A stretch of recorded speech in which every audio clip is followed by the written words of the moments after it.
राष्ट्रीय जांच एजेंसी और एनएसजी की टीमें बोधगया में रविवार को हुए सिलसिलेवार धमाकों की जांच में जुटी हैं। एनआईए सीसीटीवी फुटेज से मिले सबूतों की छानबीन कर रहा है। एनएसजी ने गृह मंत्रालय को अपनी अंतिम रिपोर्ट भेज दी है।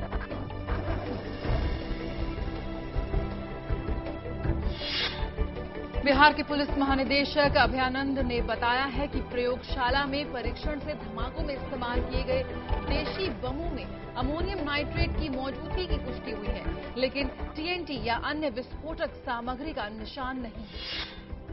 प्रधानमंत्री डॉक्टर मनमोहन सिंह ने वैज्ञानिक समुदाय से खाद्य और जल सुरक्षा समस्याओं के व्यवहारिक समाधान तलाशने की अपील की है। उन्होंने चेताया है कि आंतरिक असंतुलन दूर किए बिना भारत मानव उत्थान के क्षेत्र में अन्य देशों की तुलना में पिछड़ सकता है।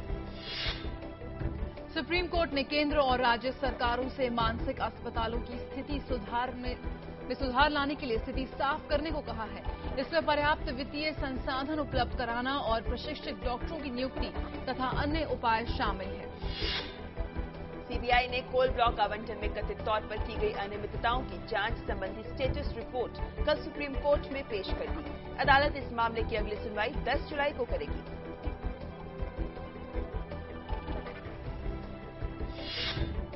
लोकसभा चुनाव के मद्देनजर नई दिल्ली में कल भाजपा के संसदीय दल की बैठक में चुनावी तैयारियों के बारे में चर्चा की गई। हालांकि कांग्रेस ने समय पूर्व चुनाव की अटकलों को खारिज किया है।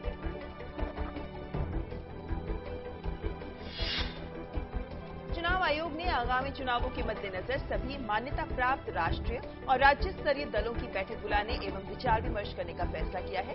चुनाव आयोग ने कहा है कि बैठक की तारीख जल्द ही तय की जाएगी। प्रधानमंत्री डॉक्टर मनमोहन सिंह ने कल असम के मुख्यमंत्री तरुण गोगोई के साथ राज्य में बाढ़ की स्थिति पर चर्चा की और केंद्रीय मदद की पेशकश की। असम में 80 और गांवों के पानी की चपेट में आ जाने के साथ ही राज्य में बाढ़ की स्थिति गंभीर हो गई है। हिमाचल प्रदेश में कल कई जिलों में भारी बारिश हुई। शिमला, सोलन, कुल्लू, सिरमौर और मंडी जिलों में मध्यम से भारी वर्षा रिकॉर्ड की गई। उधर पश्चिम बंगाल में कोलकाता और उत्तराखंड के देहरादून में भी जोरदार बारिश हो रही है। केंद्र सरकार ने बारिश और सैलाब से तबाह उत्तराखंड में बिजली से प्रभावित इलाकों में रोशनी के लिए 20,000 सोलर लालटेन बांटने का फैसला किया है। इस काम के लिए केंद्र ने 4 करोड़ 40 लाख रुपए आवंटित किए हैं। इराक ने कहा है कि वो भारत की बढ़ती ऊर्जा जरूरतों को पूरा करने के लिए और अधिक कच्चे तेल की आपूर्ति करने को तैयार है। अपनी यात्रा के दौरान पेट्रोलियम मंत्री वीरप्पा मोइली ने बगदाद में प्रधानमंत्री नूरी अल मलिकी सहित कई प्रमुख इराकी नेताओं से मुलाकात की।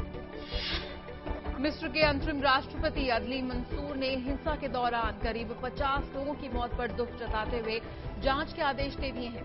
उन्होंने देश में अस्थिरता के माहौल को देखते हुए नए सिरे से चुनाव कराने की रूपरेखा तैयार की है, जिसमें संविधान में संशोधन और शामिल है। मुर्सी के कई हजार समर्थकों ने कल लगातार तीसरे दिन भी काहिरा की रब्बा अल अदाबिया मस्जिद के नजदीक रैली निकाली। उधर हजारों की तादाद में मुर्सी विरोधी भी प्रदर्शन कर रहे हैं। चीन की एक अदालत ने पूर्व रेल मंत्री लियू जीजून को भ्रष्टाचार और सत्ता के दुरुपयोग का दोषी करार देते हुए मौत की सजा सुनाई है। हालांकि इस सजा को स्थगित कर दिया गया है। जीजून को 2 साल बाद सजाए मौत दी जाएगी। चीन में 21 प्रांतीय इलाकों में वर्षा के तूफान में कम से कम 33 लोग मारे गए हैं और 14 अन्य लापता हैं।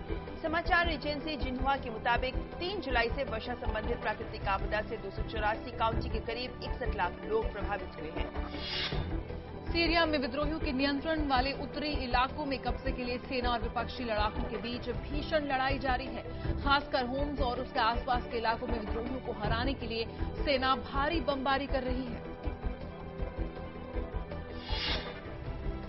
युवा मुक्केबाज शिव थापा ने 56 किलोग्राम श्रेणी में बेहतर प्रदर्शन करते हुए जॉर्डन के अमान में एशियाई मुक्केबाजी चैंपियनशिप में स्वर्ण पदक जीता है। वो इस चैंपियनशिप में सोने का तमगा जीतने वाले भारत के सबसे युवा मुक्केबाज बन गए हैं। ताजा आईसीसी टेस्ट रैंकिंग में भारत इंग्लैंड को पछाड़कर दूसरे पायदान पर पहुंच गया है। दक्षिण अफ्रीका पहले स्थान पर बरकरार है, जबकि इंग्लैंड तीसरे स्थान पर पहुंच गया है।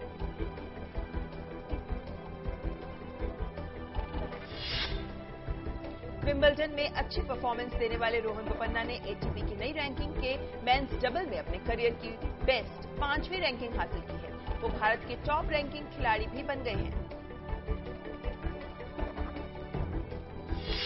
त्रिकोणीय सीरीज के तहत भारत का मुकाबला आज श्रीलंका से होगा।